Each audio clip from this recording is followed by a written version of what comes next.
Assalamualaikum warahmatullahi wabarakatuh. Alhamdulillahi rabbil alamin. Wassalatu wassalamu ala ashrafil mursalin nabiyyina wa maulana Muhammadin wa ala alihi wa sahbihi ajma'in. Wa ashhadu an la ilaha illallah wahdahu la syarikalah.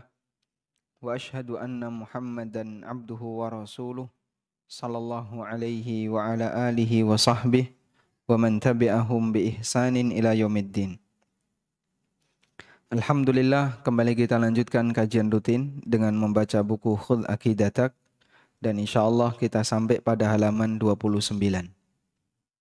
Masih berbicara tentang aneka kesyirikan dan macam-macamnya yang sering terjadi di masyarakat. Dan kajian ini diberi judul Kesyirikan Masa Kini. Karena yang namanya kesyirikan ini selalu ada di tengah umat Muhammad sallallahu alaihi wasallam. Bahkan semakin jauh dari zaman beliau, praktek kesyirikan itu semakin banyak. Nabi sallallahu alaihi wasallam bersabda dalam hadis riwayat Tirmidzi dan yang lainnya. Hadis ini bisa kita jadikan dasar bahwa praktek kesyirikan akan ada dan semakin banyak ketika semakin jauh dari zaman Nabi SAW. Rasulullah SAW bersabda, La taqumus sa'ah hatta talhaqa qabailu min ummati. La taqumus sa'ah hatta talhaqa qabailu min ummati bil musyrikin.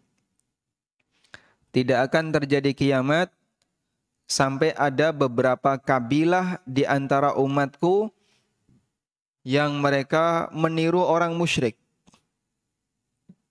Wa hatta yu'badal awthan, dan sampai berhala-berhala itu disembah kembali. Tidak akan terjadi kiamat sampai ada beberapa kabilah di antara umatku yang meniru orang musyrik, dan sampai berhala-berhala itu disembah kembali. Sehingga semakin jauh dari zaman nubuwah, praktek kesyirikan semakin merajalela. Karena itu di sini Nabi SAW menyebutnya sebagai tanda hari kiamat.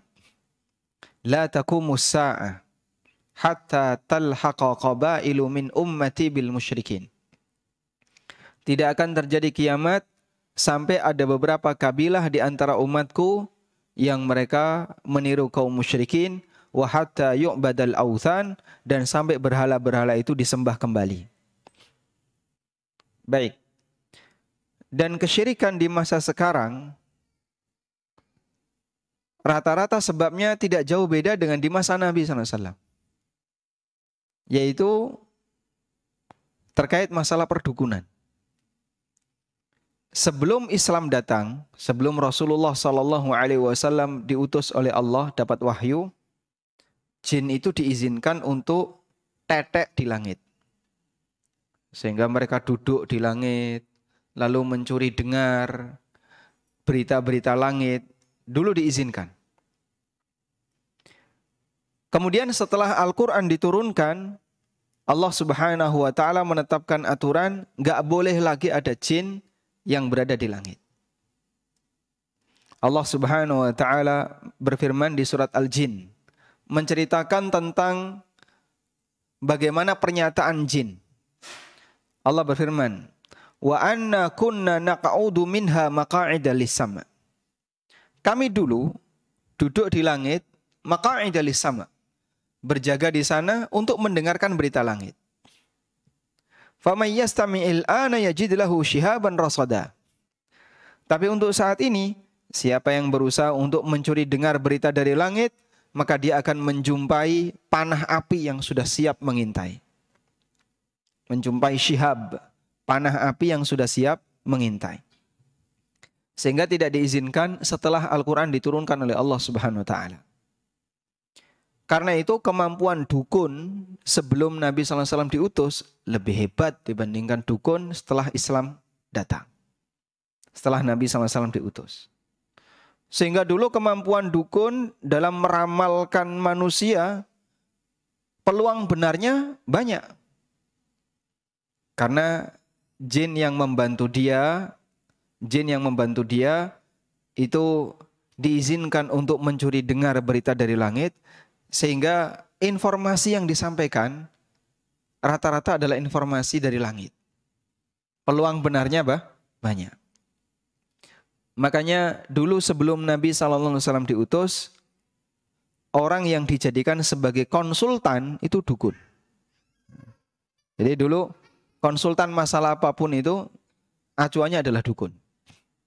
Sampai terjadi peristiwa mengenai air Zam-Zam yang digali oleh siapa? Air Zam-Zam digali oleh siapa?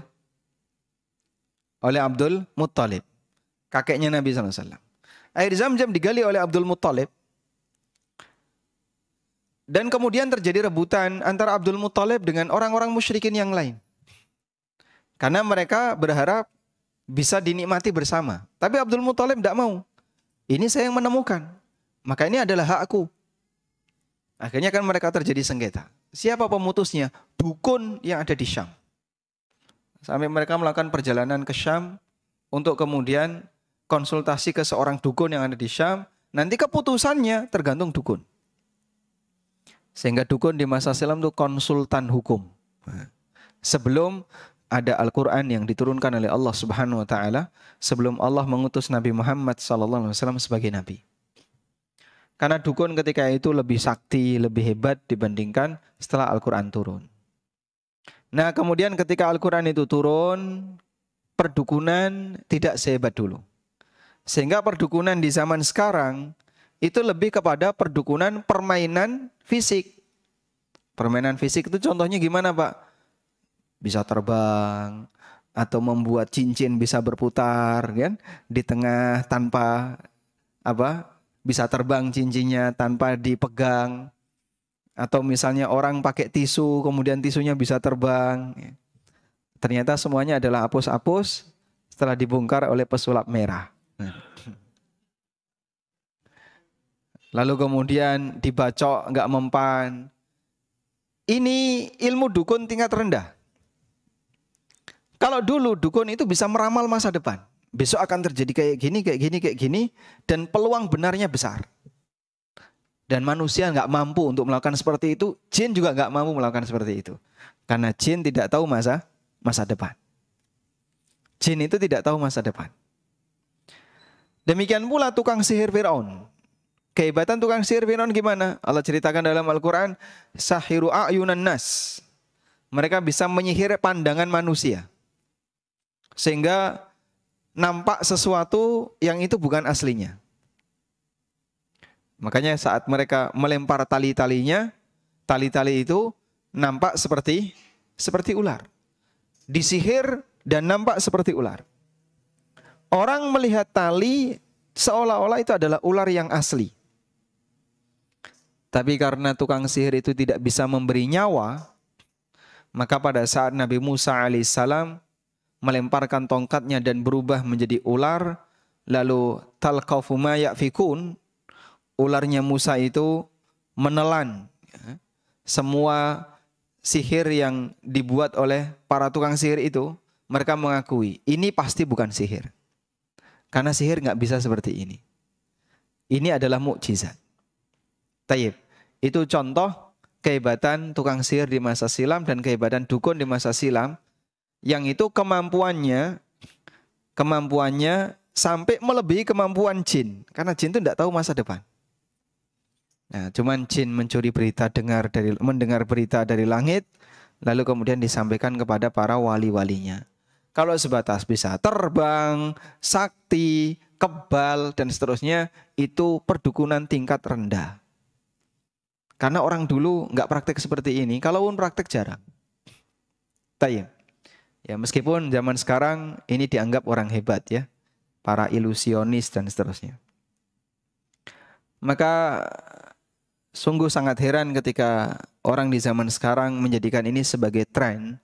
Berarti ini sama dengan menghidupkan kembali tren sihir yang sudah terkubur dalam sejarah Fir'aun. Tapi dibangkitkan kembali oleh orang-orang di masa sekarang. Baik, kemudian termasuk di antaranya adalah alasan tawassul. Dan tawassul kalau di masa silam bentuknya itu kepada sosok yang diwakili oleh berhala. Nah, Uzza itu bentuknya pohon keramat. Di atas pohon itu ada gubuk kecil. Dan itu diyakini sebagai tempat tinggal Uzza. Dan ada jin yang nunggu.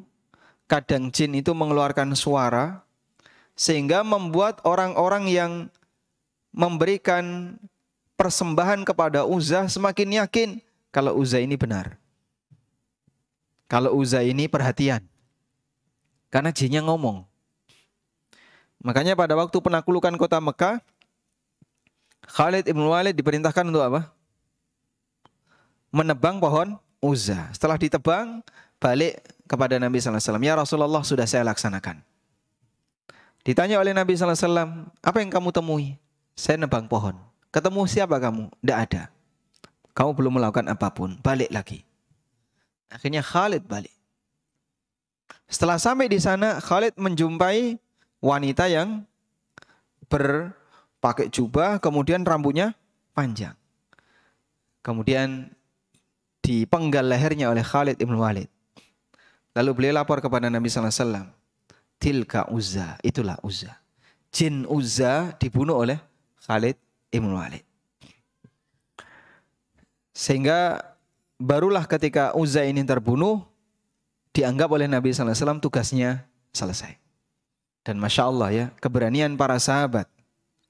Dia ketika Khalid ibn Walid radhiyallahu anhu, ketika diperintahkan untuk menebang pohon Uzza, itu kan resikonya iso kesambet jin itu Pak. Bisa ngamuk Uzzanya. Tapi Masya Allah, beliau nggak takut, ditebang itu pohon. Dan Uzza nggak berani ngelawan. Sudah? Di zaman sekarang Pak, orang nggak berani Pak. Pohon keramat kayak gitu ditebang itu nggak berani.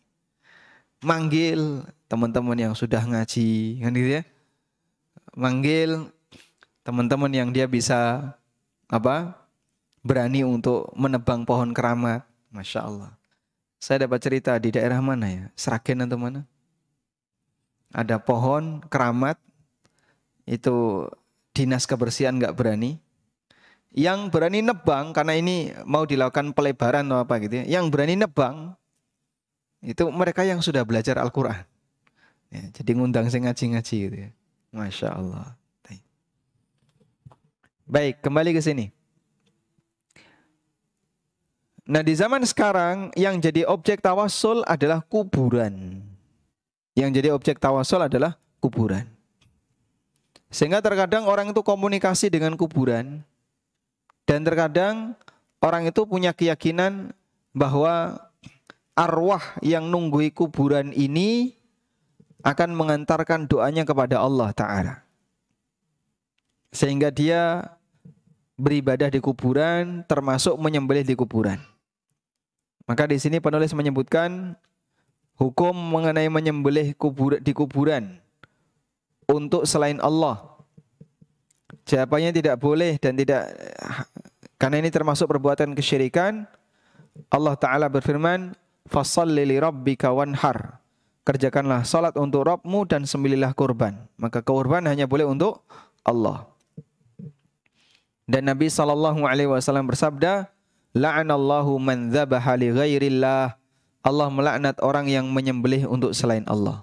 Allah melaknat orang yang menyembelih untuk selain Allah.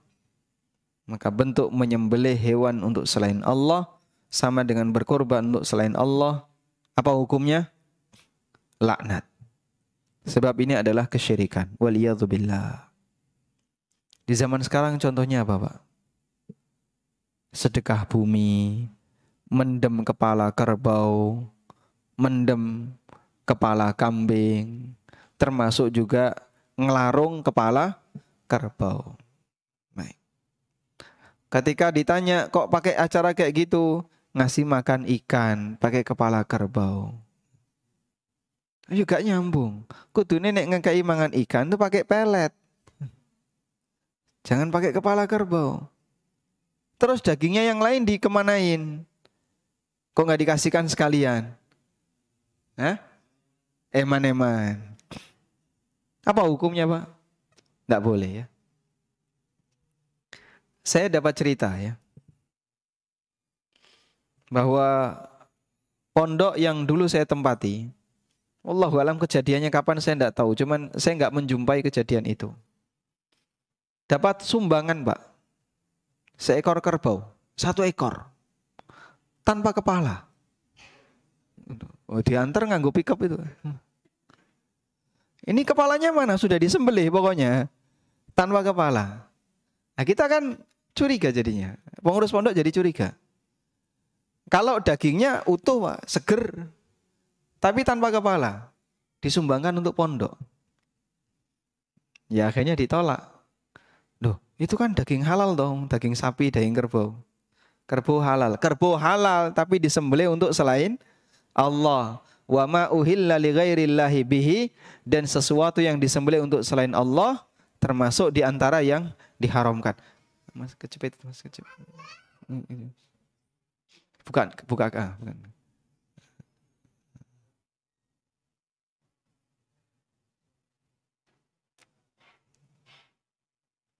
Baik. Karbonya halal, tapi ketika disembelih untuk selain Allah jadinya apa? Haram. Karena salah satu di antara binatang yang haram adalah binatang yang disembelih untuk selain Allah Subhanahu wa taala. Baik. Walhamdulillah, bagi orang mukmin yang sadar tauhid, dia paham seperti ini adalah perbuatan yang sangat tercela. Dia tahu bahwa perbuatan seperti ini adalah kesyirikan, menyebabkan pelakunya keluar dari Islam, waliyadzubillah. Meskipun sampai sekarang tradisi itu jadi budaya. Nah, kemudian syirik modern, mereka menghiasi itu dan dikaitkan dengan teknologi. Lalu disebut sebagai bagian dari kearifan lokal. Nah, ini bentuk kearifan lokal. Yang benar bukan kearifan lokal ya, kejahatan lokal. Masuk syirik disebut kearifan? Pakai bahasa siapa syirik disebut kearifan? Praktek kesyirikan dengan aneka alasan itu kan dalam rangka untuk memberi makan ikan, menjaga keseimbangan ekosistem lingkungan dan seterusnya, gedabrus semuanya ya. Tidak ada kayak gitu. Kalau memang jujur seperti itu, seharusnya bukan kepalanya saja yang dilarung, tapi harus yang lain. Ditambah lagi, ternyata sajen kayak gitu diperebutkan. Kan kemudian setelah dilepas, terus apa? Orang-orang pada rebutan. Nah, proses rebutan itu yang hilang nyawa banyak. Ya. Inikah yang disebut menjaga kelestarian lingkungan? Yus kalian mas menungsone dipangan iwak sisan. La haula wala quwata illa billah. Baik, kita bersyukur kepada Allah ketika Allah berikan hidayah kita masih punya akal yang waras sehingga bisa memahami bahwa praktek seperti ini adalah praktek yang tercela dan kita berusaha untuk menjauhinya. Selanjutnya kita beralih ke pertanyaan yang ke-12. Berkaitan dengan masalah tawaf. Apa itu tawaf? Tawafa yatufu. Artinya mengelilingi sesuatu. Dan ini termasuk di antara bentuk ibadah. Tawaf itu termasuk di antara bentuk ibadah. Mengelilingi sesuatu itu termasuk di antara bentuk ibadah. Karena seseorang dengan normal, dia tidak mungkin melakukan gerakan yang sifatnya tanpa tujuan. Kamu kok muter-muter kayak gini kenapa sih? Dasku ngeluh. Pusing. Ya tambah pusing. Sehingga nggak ada orang yang secara sengaja itu tiba-tiba muter. Muteri apa gitu. Kamu muteri ini untuk apa? Obat pusing. Ya enggak, ini tambah pusing. Manusia tidak akan melakukan sebuah kegiatan tanpa tujuan. Sehingga ketika ada kegiatan yang aneh, Yang aneh ya, namanya muter-muter itu kan. Ini ngapain muter-muter? Pasti dia punya tujuan. Apa tujuannya Mas? Kok muter-muter kampung? Ngomong anak, nah, itu ada tujuannya. Muter ya pakai sepeda motor, enggak tembus jalan itu lagi, muter lagi pakai sepeda motor. Ada tujuannya nggak ini ya? Ada. Boleh kayak gini Pak? Boleh. Tapi kalau ada sebuah benda diputeri, ini apa ini tujuannya? Ngomong anak. Tidak ada ceritanya kok muteri sebuah benda, alasannya ngomong anak. Atau olahraga, muter stadion. Nah itu olahraga ya. Lari-lari. Cuman yang terjadi bukan seperti itu. Latar belakang dia mengitari ini tujuannya adalah dalam rangka untuk memuliakan apa yang diputeri tadi. Makanya Allah Subhanahu wa taala hanya mengizinkan kegiatan mengitari sesuatu yang niatnya ibadah sehingga bentuknya dalam rangka memuliakan benda tersebut hanya di satu titik, yaitu Ka'bah. Selain itu tidak boleh. Memuliakan Ka'bah boleh enggak? Boleh atau tidak? Disyariatkan. Kok bisa Pak? Karena itu adalah tempat yang dicintai oleh Allah. Dan memuliakan apa yang Allah muliakan bagian dari bentuk mengagungkan syiar agama Allah. Sebagaimana yang Allah firmankan dalam Al-Quran, wa may yu'azzim sya'airallah fa innaha min taqwal qulub. Barang siapa yang mengagungkan syiar agama Allah, sesungguhnya itu bagian dari bentuk ketakwaan dalam hati. Sehingga mengitari Ka'bah adalah memuliakan Ka'bah. Dan Ka'bah diperintahkan untuk dimuliakan atau disyariatkan untuk dimuliakan karena ini bagian dari syiar agama Allah. Inna awwala baitin wudi'a lin-nas lalladzi bi Bakkah mubaraka wa hudan lil alamin. Sesungguhnya rumah pertama kali yang diletakkan untuk manusia adalah Ka'bah yang berada di kota Bakkah, di kota Mekah yang mubarakan, yang diberkahi. Nah, Allah Ta'ala berfirman, wal yatawafu bil baitil atiq. Lakukanlah tawaf di al-baitul atiq, di rumah tua. Nama lain dari Ka'bah apa? Baitul Atiq. Atiq artinya apa? Tua. Disebut sebagai Baitul Atiq, rumah tua, karena Ka'bah adalah rumah yang pertama. Bangunan rumah yang pertama. Itulah Ka'bah. Nabi SAW menyebutkan tentang keutamaan tawaf di Ka'bah. Man tafa bil baiti sab'an wa shalla rak'ataini kana ka'itki raqabatin. Barang siapa yang tawaf di Ka'bah 7 kali dan dia salat 2 rakaat, maka yang dia lakukan seperti membebaskan budak. Dan itulah kegiatan tawaf. Hanya satu tempat ini yang boleh untuk diapakan? Diagungkan. Dengan cara tawaf. Hanya satu tempat ini yang boleh diagungkan dengan cara tawaf. Selain tempat ini boleh enggak Pak?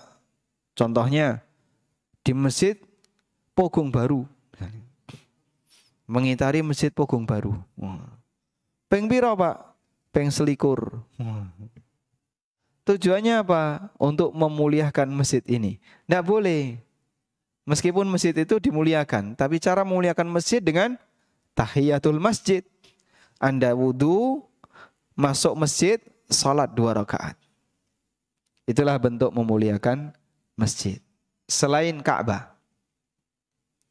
Maka Allah hanya mensyariatkan untuk memuliakan benda dengan cara dikelilingi sebanyak 7 kali. Selain satu benda, yaitu Ka'bah. Baik.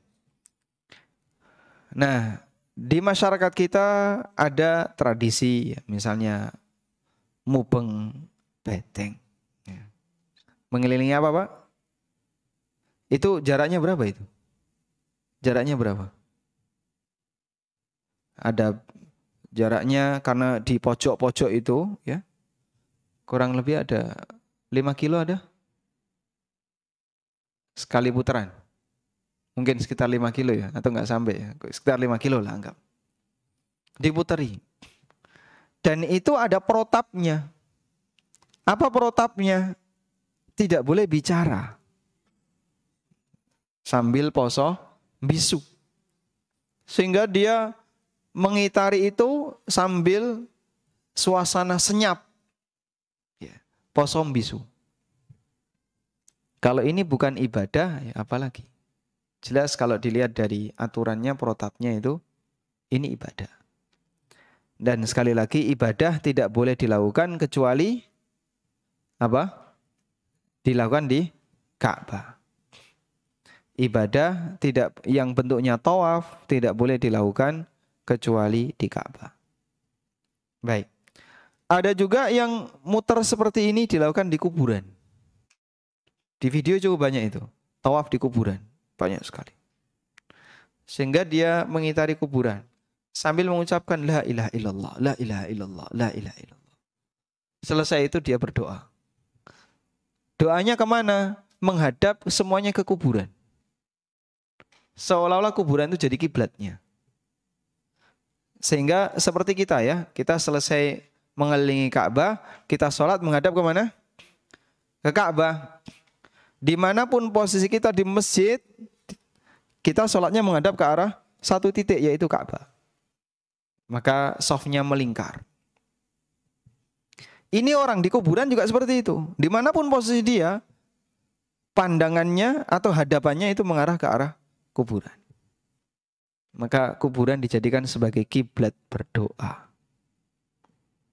Dan seperti ini mereka menganggap sebagai bentuk tawassul kepada Allah Subhanahu wa taala dengan penghuni kubur.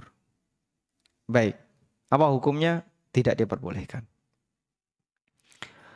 Nah, selanjutnya jamaah yang dimuliakan Allah Subhanahu wa taala, terkadang orang melakukan praktek seperti ini lalu dikasih alasan yang alasan itu semu ilmiah. Dengan cara agar bisa diterima oleh masyarakat. Maksudnya begini. Saya beberapa kali ya menjumpai keterangan dosen yang membela praktek kesyirikan. Contoh. Ini pernah dimuat di koran. Di koran di Jogja. Tulisan kalau tidak salah dosen teknik sipil. Di salah satu kampus Jogja gitu aja ya. Dia itu membela, waktu itu ada kontes keris, Pak. Kontes keris. Di keris itu dibuat kontes, ada yang bisa joget, ya. Ada yang bisa terbang. Intinya pokoknya kontes keris. Lalu dia bilang bahwa proses ini sebenarnya bagian dari medan magnet yang mempengaruhi posisi keris sehingga dia bisa berdiri, bisa terbang karena medan magnet.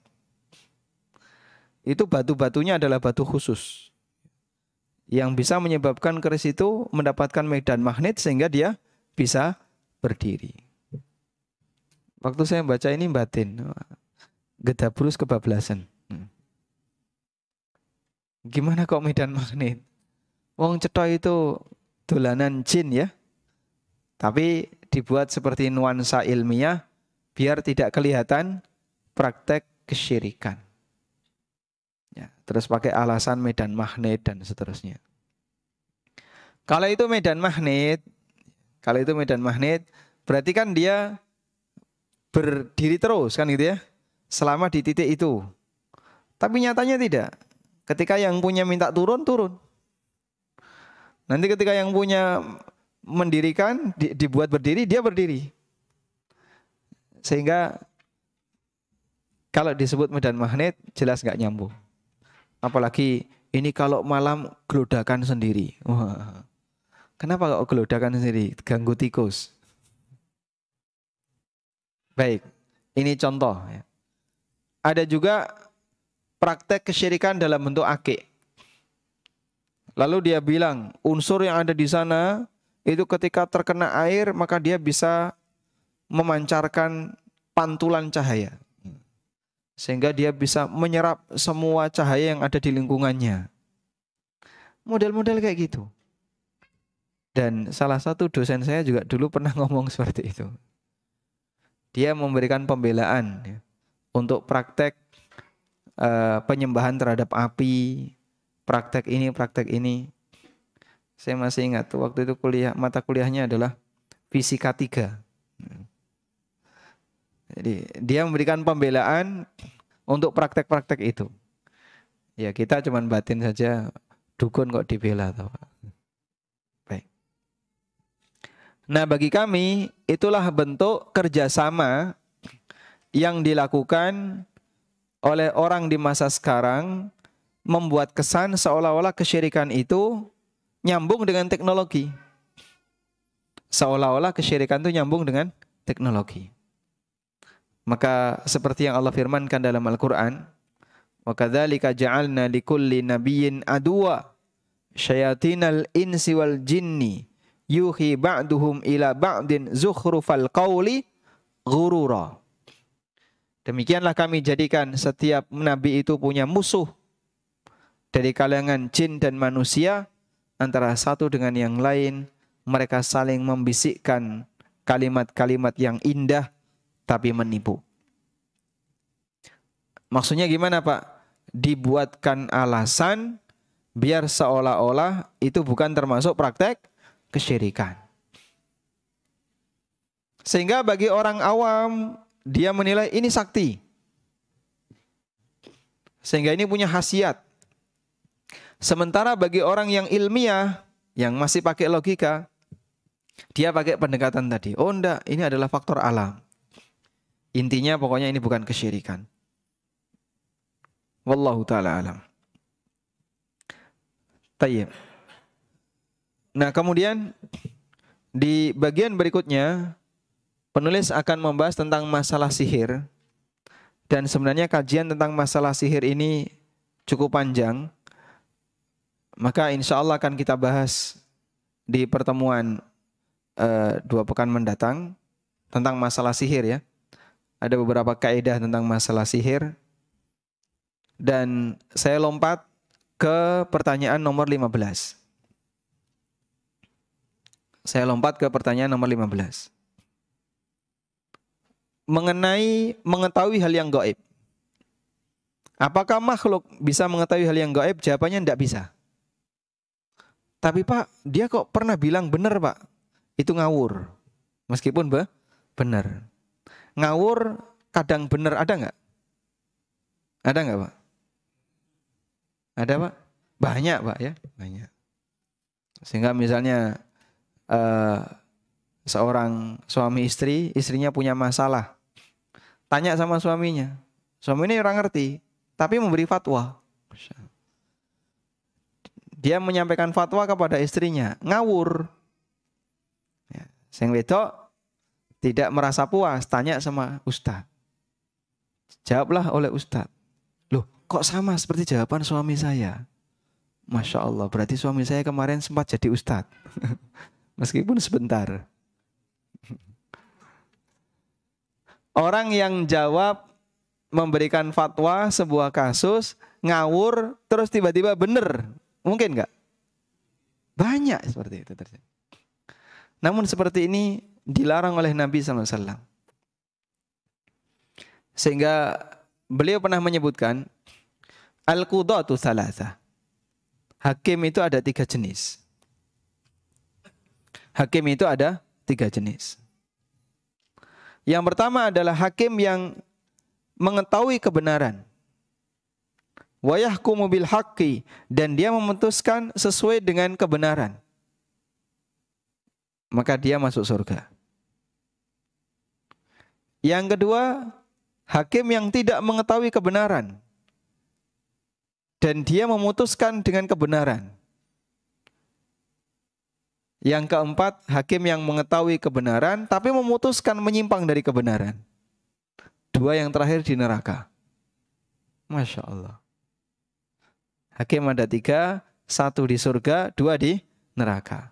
Untuk yang pertama, hakim yang tahu kebenaran dan dia memutuskan sesuai dengan ilmunya, sesuai dengan kebenaran yang dia ketahui, masuk surga. Sedangkan 2 sisanya yang masuk neraka, dia tidak tahu kebenaran, tapi dia memutuskan dengan kebenaran. Sementara dia nggak tahu, nyemplung neraka loh Pak itu. Makanya ngawur dalam masalah agama ndak boleh. Baik. Sehingga kalau ada orang yang bertanya kepada saya, mungkin nggak Pak, ada dukun itu yang bisa tahu masa depan dengan kehebatan ilmu yang dia punya. Anggaplah misalnya dia puncak dukun sedunia. Saking hebatnya sampai dia itu bisa mengetahui hal yang gaib. Jawabannya nggak mungkin. Kok bisa nggak mungkin? Karena gaib itu rahasia Allah. Dan Allah tegaskan dalam Al-Quran, Allah tidak akan membocorkan hal yang gaib itu kecuali kepada Nabi. Alimul ghaibi fala yudhiru ala ghaibihi ahada illa manirtada mir rasulin. Dialah zat yang mengetahui hal yang gaib dan Allah tidak pernah membocorkan hal yang gaib itu kepada siapapun. Makanya enggak mungkin manusia, makhluk tahu hal yang gaib. Itu tidak mungkin. Ya. Kecuali kalau Allah Subhanahu wa taala memberitahu. Dan yang diberitahu oleh Allah hanya siapa?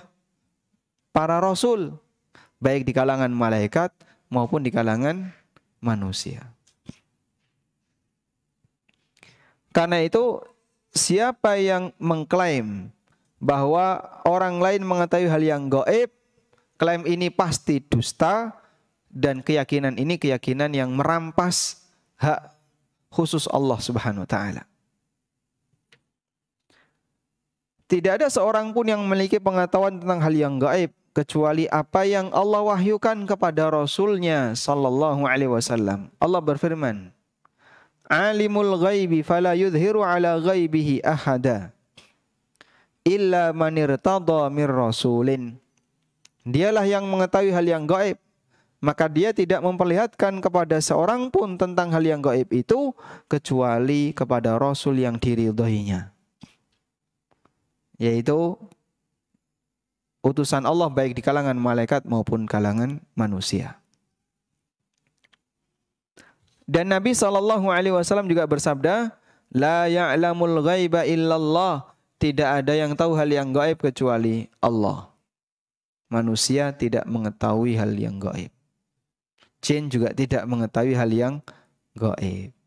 Baik. Kalau ada informasi kayak gini, ada orang Pak, dipenggal kepalanya, putus, setelah itu disambung lagi, hidup lagi. Bapak percaya itu? Percaya enggak? Tidak. Tapi saya pernah lihat. Hah? Sulapan. Iya, praktek sihir itu. Waktu saya masih kecil tuh. SD. SD kelas 1 atau mungkin SD kelas 1. Ada pagelaran pameran ya. Terus ada banyak pesulap-pesulap tuh banyak sekali. Ada yang dimasukkan kota, terus orangnya hilang. Itu bolak-balik nonton ya. Nonton langsung Pak, bukan di TV ya. Dulu waktu saya kecil. Terus ada orang yang dipotong kepalanya ditaruh di baskom, terus dibawa, setelah itu ditempel lagi, hidup lagi dia. Nah. Kalaupun itu kejadian yang dilihat, berarti kan tidak diingkari Pak ya. Cuman ini apa ini? Sihir. Jelas ini sihir. Sihir apa ini? Sihir apa ini?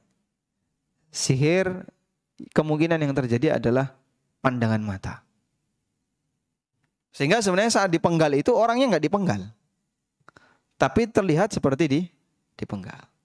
Maka orang yang berada di kanan kirinya melihat seolah-olah ini dipenggal. Tayyib. Nah, sihir seperti ini tadi ya, tingkat kemampuannya di bawah. Tapi kalau sudah sampai meramal masa depan, itu jin aja nggak bisa. Makanya kehebatan para dukun di masa silam yang dia bisa meramal masa depan, itu kemampuan yang jauh lebih tinggi daripada sebatas sulap fisik. Seperti bisa terbang atau apa dan seterusnya. Sebab jin bisa bantu di sini. Tapi yang ini jin tidak bisa. Karena Allah Subhanahu wa ta'ala tegaskan tidak ada yang tahu hal yang gaib kecuali Allah. Dan Allah membocorkan hal yang gaib itu, Allah menunjukkan hal yang gaib itu kepada Rasul yang diridhoinya. Wallahu a'lam. Kemudian Allah juga tegaskan dalam Al-Quran, Qul la ya'lamu man fis samawati wal ardil ghaiba illallah. Katakanlah wahai Muhammad, tidak ada satupun makhluk di langit dan di bumi yang mengetahui hal yang gaib kecuali Allah.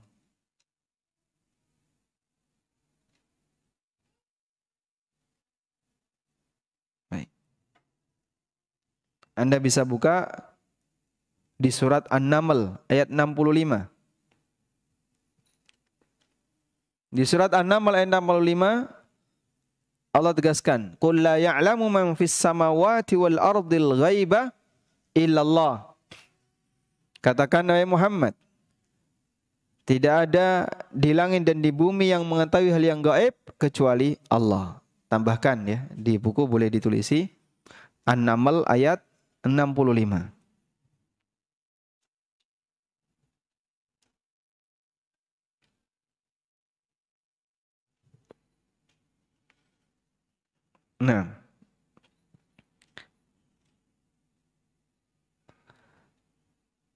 Nah, salah satu di antara bukti bahwasanya jin tidak tahu hal yang gaib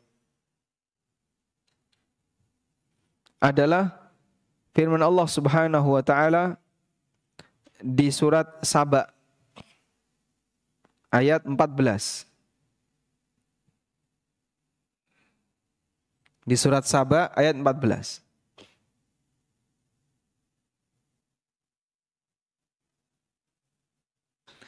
Allah menyebutkan tentang kekuasaan Sulaiman.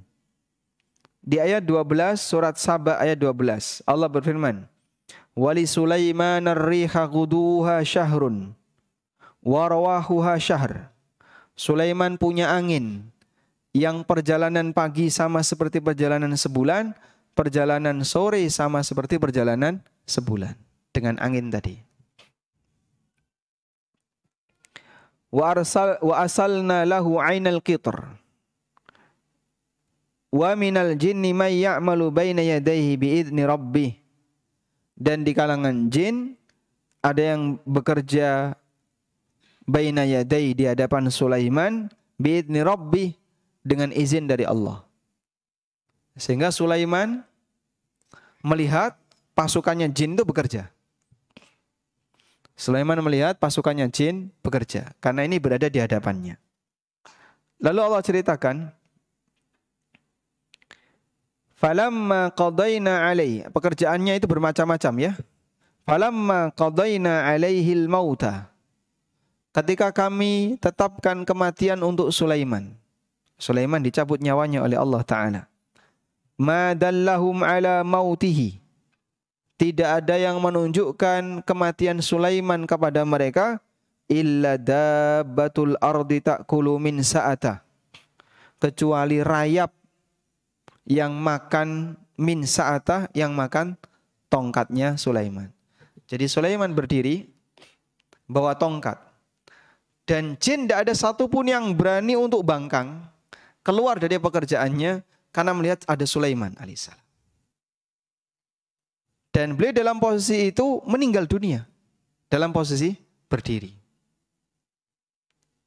Lalu tongkatnya dimakan rayap. Kalau kita pakai ukuran normal, berapa lama tongkat yang menancap dimakan rayap? Sampai bisa menyebabkan tongkat itu langsung rapuh dan orangnya jatuh. Wallahu a'lam. Meskipun kita tidak tahu ya, ini apakah kejadiannya segera ataukah ada penundaan. Falamma kharra, begitu Sulaiman terjatuh, falamma kharra, karena posisi beliau berdiri. Ketika Sulaiman terjatuh, tabayyanatil jinnu, maka jin baru tahu, loh, ternyata selama ini Sulaiman itu mati. Dia bekerja, mereka bekerja di hadapan Nabi Sulaiman dan mereka tidak tahu kalau Sulaiman ini sudah meninggal. Allau kanu ya'lamunal ghaiba ma labithu fil adzabil muhin. Andaikan mereka tahu hal yang gaib, maka mereka tidak akan bertahan di sini dalam waktu yang lama. Artinya apa? Kematian Nabi Sulaiman tidak diketahui oleh jin padahal mereka ada di hadapannya. Padahal jin itu ada di hadapan Nabi Sulaiman alaihissalam. Tidak diketahui oleh jin. Andai kan jin itu tahu hal yang gaib, ini justru bukti bahwasanya jin itu tidak tahu hal yang gaib.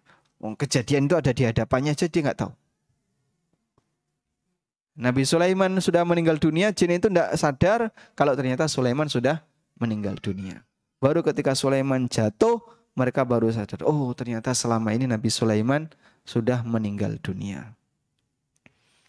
Andaikan mereka tahu kalau Sulaiman sudah meninggal dunia, mereka akan pergi meninggalkan pekerjaan ini. Tapi mereka tidak berani pergi karena mereka merasa Nabi Sulaiman masih hidup. Wallahu a'lam. Baik, demikian yang bisa kita sampaikan. Semoga jadi muqaddimah yang bermanfaat. Wassallallahu ala nabiyyina Muhammadin wa ala alihi wa sahbihi wa sallam. Wa akhiru da'wana anil hamdulillahi rabbil alamin.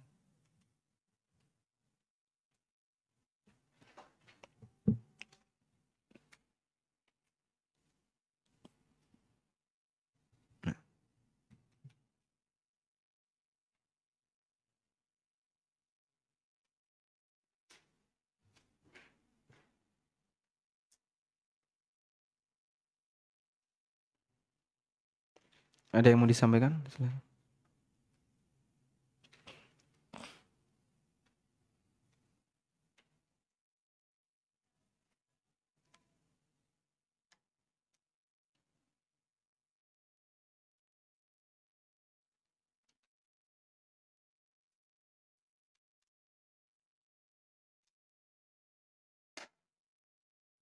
Silakan. Waalaikumsalam warahmatullahi wabarakatuh.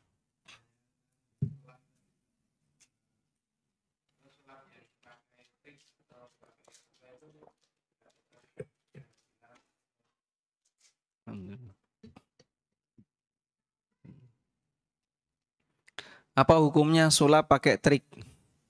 Apakah ini dilarang atau bagaimana? Tayyib. Kembali kepada maksud dan tujuannya. Jika orang menggunakan trik untuk sulap dengan maksud agar dia dianggap sakti oleh masyarakat, lalu mencari perhatian dari masyarakat dengan ini, ya ini penipuan. Ini bentuk penipuan. Sehingga dianggap, oh hebat, besinya bisa bengkok, memindahkan penyakit di kelapa. Misalnya. Apalagi tidur di atas paku, padahal semuanya pakai trik. Akhirnya dianggap orang hebat, padahal aslinya apa? Itu semua adalah penipuan. Man ghasya falaysa minna. Barang siapa yang ngapusi, nipu, maka dia bukan bagian dari golonganku. Sehingga ketika ada orang yang dia menggunakan trik untuk pengobatan, ya. Misalnya pakai keris ya, kerisnya itu bisa getar, dret, dret. Nah. Itu padahal raket nyamuk itu loh Pak.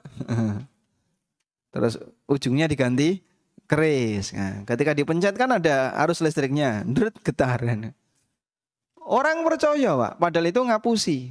Ya ini nipu. Ini termasuk di antara bentuk penipuan. Tapi anehnya masih ada orang yang percaya ya. Baik. Meskipun kita tidak sampai mengatakan kalau dia melakukan kesyirikan karena dia tidak bekerja sama dengan jin. Tapi kalau dia kerjasama dengan jin, lalu memberikan sesajian kepada jin, kemudian dari situ dia dibantu oleh jin, ini lebih parah daripada sebatas penipuan. Karena yang seperti ini, maka statusnya sampai pada tingkatan kesyirikan. Wallahu a'lam. Baik.